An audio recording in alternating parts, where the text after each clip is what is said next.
This is Fictional Mindbender.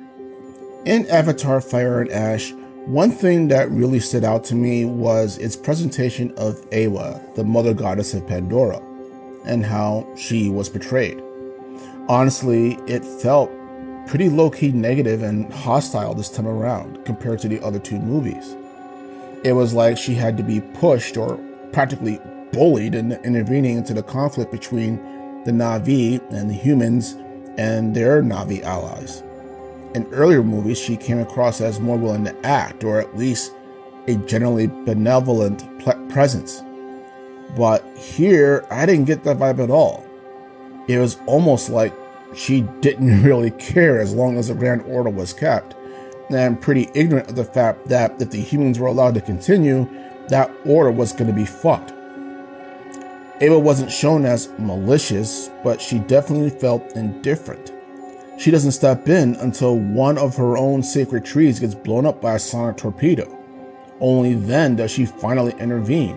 And earlier in the movie, when the character Kiri is literally begging Eywa to help save Spider, it seems like Eywa responds at first, but then we later find out that it wasn't Eywa at all. It was Kiri using her own abilities to alter Spider's DNA and cell structure, basically making him part Na'vi. That moment really drove home, I think, the idea that Eywa basically wasn't listening.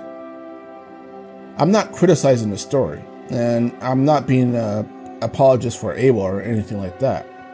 I actually think it's really good storytelling. That being said, the overall presentation of Eywa still felt pretty negative. It's like a lot of people have to die before she even notices, let alone does anything. And honestly, that was my biggest issue with the final battle.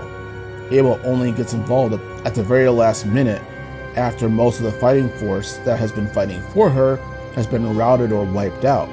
And then suddenly the 11th hour moment kicks in. This is a common trope, I think, in terms of that it's seen often in other stories, such as in Tolkien's universe, where Supreme God there, a ewya, creates everything and seemingly at first is involved, but after a while is barely around or barely does anything unless the plan is at risk, in which case then he intervenes and intervenes in a pretty apocalyptic way. But still, the trend remains.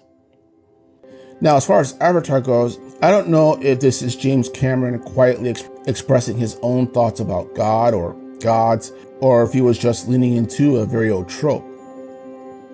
The idea of divine beings being uncaring or indifferent or only intervening at the last moment has been around forever.